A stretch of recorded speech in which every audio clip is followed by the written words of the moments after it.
Hey, what's going on, everybody? Steve here, Rake and Profit over rakeandprofit.com. And I'm actually working on a shipment right now to send out to Amazon. It's mostly all books. I do have a couple DVDs that are going to be going in this shipment.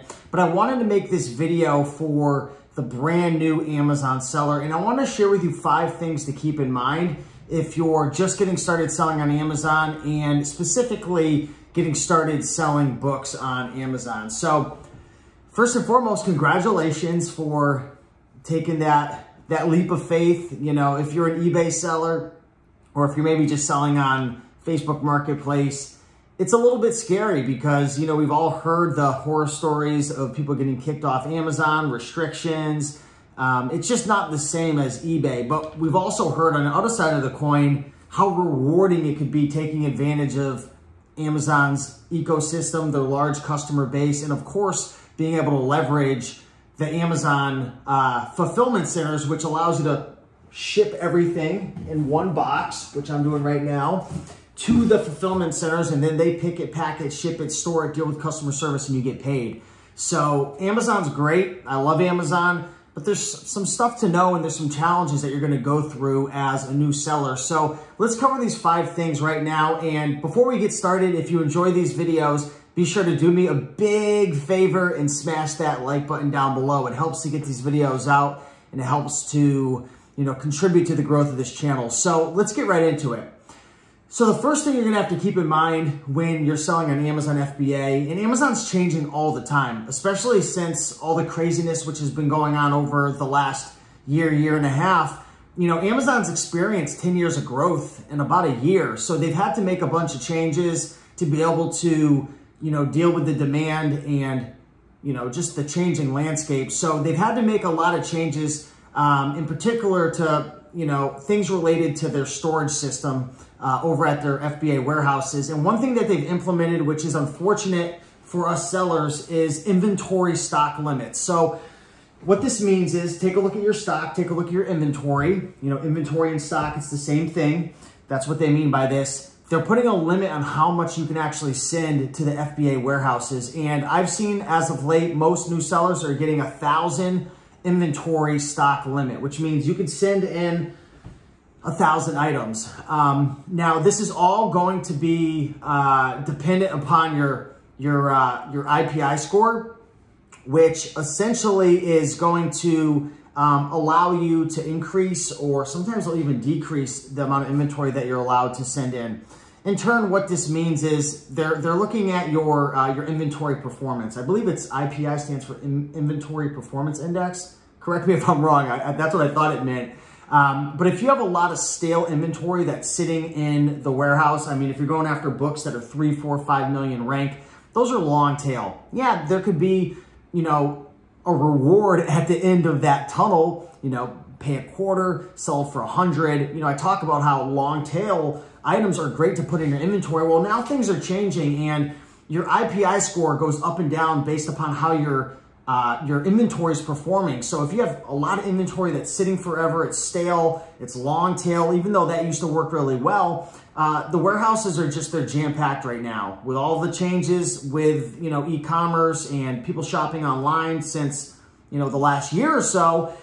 They have to keep things moving. So your inventory limit is going to be around 1,000 to start. One of the hacks that I found just from other people, it hasn't worked for me yet because I haven't really pushed it really hard, is for some people to buy a bunch of fast selling inventory that might not even make you a lot of money. So for example, maybe go to Walmart or Target, find a product that's maybe in the toy section, sub 1,000 rank, buy a bunch of them. You can even sell them for a loss or break even, and that should bump up your IPI score. That should bump up your ability to have a chance at increasing your inventory because it's showing Amazon that you're really flipping and turning inventory. So it's unfortunate. You know, I just came across a really great new source, which I'm going to be sharing with you guys soon, to get inventory. And I wish I could scale that, but my Amazon account's actually locked at 1,000. So I'm going to be sharing more with you guys about this. And it's something I'm going to have to deal with as well. So just keep that in mind. There was an inventory stock limit. Number 2, restrictions. When you create your account and you're brand new, you're going to be restricted on or inside of popular textbooks. So these are going to be textbooks that are considered popular. I don't know what creates a textbook that's in the popular category versus just the regular category. They do this with CDs as well. I think they do it with DVDs. But you're going to have certain items that are just straight up restricted. What you could do with these is you could send them to my buddy's service, restrictedinventory.com. I'll put a link down below. You could try to sell them on eBay, or you could just pass on them. If there's enough profit, I'd send it to restrictedinventory.com. That's what I do. He has a software. You scan it in. It'll tell you how much profit you guys get. But, you know, restrictions are becoming more and more common on Amazon. And this wasn't a thing 7 years ago, right? 7, 8 years ago when I started on Amazon, there was no such thing as a restriction. Now they're restricting categories, they're restricting brands, they're restricting certain types of products. So the good thing about books is a lot of the items aren't restricted. In other categories such as DVDs, that's 100% gated off unless you go to a wholesaler, get an invoice of 10 products and send it to Amazon. Sometimes that can take 6 or 7 tries now to get it approved. It's just becoming more and more difficult. So keep in mind, some items are going to be restricted. Sometimes they'll restrict the new only. Other times it'll just be used. So keep that in mind. And number 3, this goes off of the restrictions. They've started to do this new thing now where you won't be restricted when you scan an item, but it'll say it requires approval. So what you'll have to do is go over to Amazon, go to your inventory tab, click add a product, and then you could scan the book in or just type in the ISBN number. And once you do, you choose your selection of the condition, if it's used or new, hit apply to sell, and you should get automatically approved. So don't think that restricted is the same thing as requires approval. This is new. This is different. They started doing this maybe about a month or so ago. You know, I was just talking to my buddy Caleb Roth, who owns and runs Scout IQ. I asked him, hey, do you know any hacks to get around this?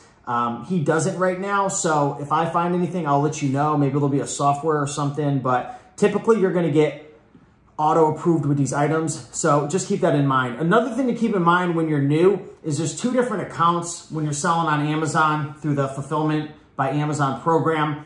There's a free account and then there's a paid account. The free account is going to charge you an extra $1 per sale. The paid account is not going to charge you that $1. Okay, if you want to use the database mode with Scout IQ, which essentially downloads the database and doesn't pull from, you know, the live internet feed, which allows you to scan faster. Plus, if you don't have internet, you could scan. You'll need that that paid professional account, which is $39.99. So I recommend just starting with the $39.99 a month plan. If you're on a budget, you could start with the free account. When you sign up, it's hidden. Amazon's hiding it. I think they're purposely hiding it. So you have to find it. It's like a little sub bar link at the bottom when you go to sign up. But you could always downgrade as well if you choose that $40 a month plan. And last but not least, get the right supplies, use the right softwares. I recommend, you know, getting yourself a Natamu or an eYoYo to be able to scan the books. I use Scout IQ as my scanning app. I use AccelerList as my app to list my actual books. Don't use Amazon Seller Central. If you're on a budget, I get it. You have to use it. I know AccelerList is like $32 a month or something, but it's well worth it. It'll save you hundreds of hours.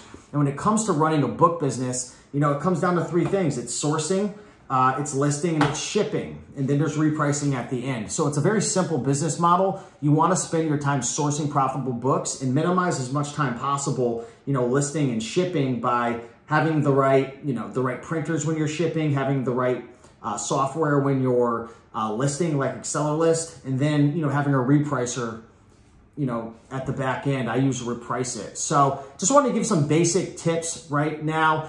If you want to learn more about selling books on Amazon, I got a couple things that you could do. Of course, just YouTube, Rake and Profit, selling books. I got tons of videos. Also, I'm in Connecticut. If you're in the Connecticut area or maybe within a 6 or 7 hour drive, I'm looking for one more coaching client for this month. Every month I'm going to open up maybe 1 or 2 slots for someone to come spend the entire day with me. I've already done this with 2 people. I have another woman coming at the end of this week. And essentially we spend the whole day together going through the entire process of sourcing, scanning, listing, all the softwares. We go out thrifting.